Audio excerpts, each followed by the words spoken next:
যারা গতকালকে অনুষ্ঠানে গিয়েছিল, গতকালকে যে প্রক্রিয়ায় স্বাক্ষর নিয়েছে, গণ অভ্যুত্থান থেকে এবং জনগণ থেকে তারা ছিটকে গিয়েছে। জুলাই সনদের স্বাক্ষর কেবলই আনুষ্ঠানিকতা, এটা আমরা এর আগেও বলেছি, আজকেও পুনর্ব্যক্ত করেছি। যদি এর কোনো আইনি ভিত্তি না হয়, এটি এর মূল্য, এর কোনো অর্থ তৈরি হবে না। ফলে আমরা এই আনুষ্ঠানিকতায় অংশ নিইনি, এবং যদি এর আইনি ভিত্তি তৈরি না হয়, এটা কেবল আনুষ্ঠানিকতাও থাকবে না, এটি একটি গণপ্রতারণা এবং জাতির সাথে একটি প্রহসন হবে।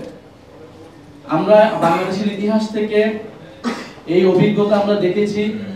90-এর গণ অভ্যুত্থানের পরেও 3 দলের জোটের যে রূপরেখা আপনাদের মনে আছে, সেই রাজনৈতিক সমঝোতা কিন্তু রক্ষা করা হয়নি।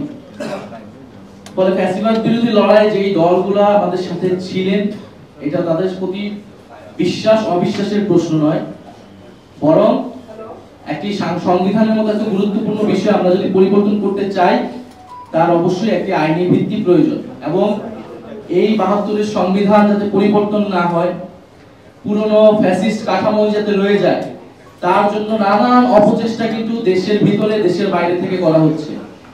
বাংলাদেশের একমাত্র স্মার্ট সিটি বসুন্ধরা এখন আরো নিরাপদ, আধুনিকতায় আরো এক ধাপ এগিয়ে। কারণ বিগত ফ্যাসিস্ট কাঠামোর সুবিধাভোগী রয়েছে নানান জায়গায়, ফলে তাদের জায়গা থেকে সেই চাপটা অবশ্যই আছে। এবং আমরা মনে করি যে কিছু কিছু রাজনৈতিক দলও আপোষ করেছে বা সেই ফ্যাসিস্ট কাঠামোটাকে টিকিয়ে রাখতে, অক্ষুণ্ণ রাখতে চেষ্টা করেছে নানাভাবে।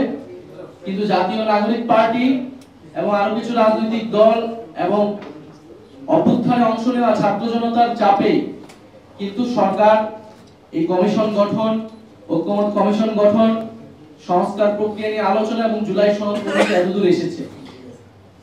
ফলে আমরা মনে করি এটি আমরা 90-এর পুনরাবৃত্তি বাংলাদেশে দেখতে চাই না।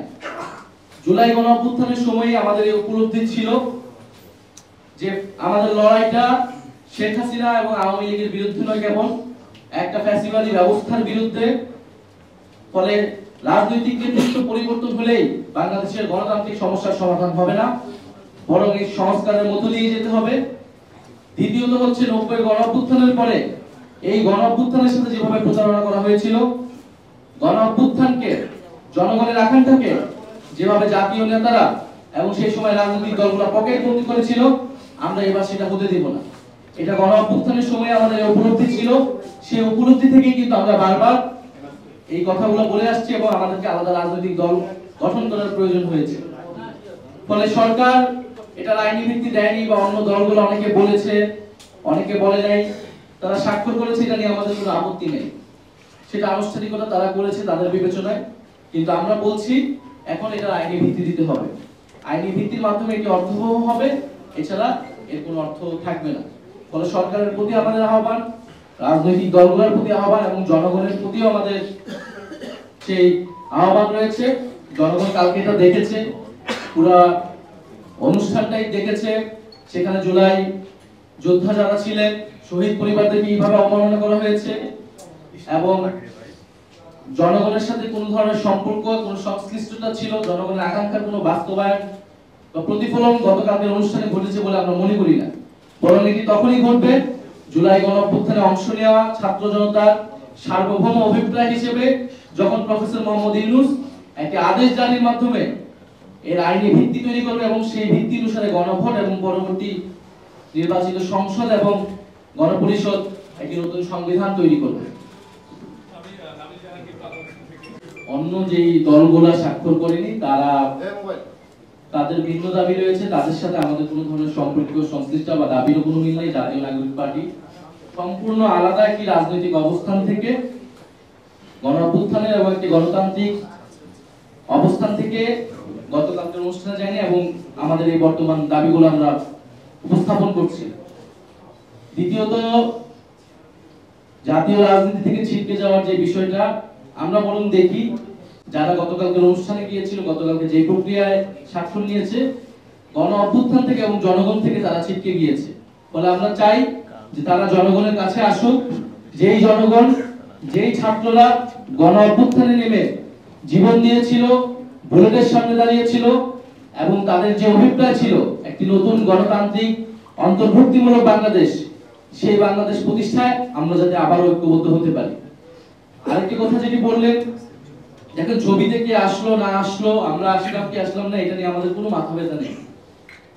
গণ অভ্যুত্থানের পর আমরা সকল দায়িত্ব প্রফেসর মোহাম্মদ ইউনূসকে অর্পণ করেছিলাম এবং আমরা রাজনৈতিক দলগুলোর প্রতি, ফ্যাসিবাদ বিরোধী দলগুলোর প্রতি আহ্বান জানিয়েছিলাম, ছাত্র জনতা তাদের দায়িত্ব পালন করেছে, আপনারা আপনাদের দায়িত্ব পালন করুন। একটি নতুন গণতান্ত্রিক বাংলাদেশ আমাদেরকে উপহার দিন, সাংবিধানিক সংস্কার করুন, দেশের অর্থনৈতিক সংস্কার করুন, জাতীয় সরকার গঠনের মাধ্যমে ঐক্যবদ্ধ ভাবে দেশকে নেতৃত্ব দিন, পরিচালনা দিন। তারা আমাদের সেই প্রস্তাব ফিরিয়ে দিয়েছিলেন বলে আমাদেরকে সরকারে প্রবেশ করতে হয়েছিল, পরবর্তীতে রাজনৈতিক দল গঠন করতে হয়েছিল। ফলে আমরা এখনো যেটা মনে করি যে সবচেয়ে গুরুত্বপূর্ণ হচ্ছে যে আপনি যে নতুন বাংলাদেশের কথা আমরা বলছি, সেই বাংলাদেশ কোন প্রক্রিয়ায় তৈরি হওয়া আসলেই সম্ভব, সেই জায়গায় ঐক্যবদ্ধ হওয়া, সেই জায়গায় কাজ করা, সেই জায়গায় যে কোনো রাজনৈতিক দল সরকার যদি এগিয়ে আসে আমরা তাদের সমর্থন জানাবো, আমরা তাদের সাথে থাকবো, কিন্তু কেউই যদি না থাকে আমরা এককভাবে আমাদের এই লড়াই চালিয়ে যাবো।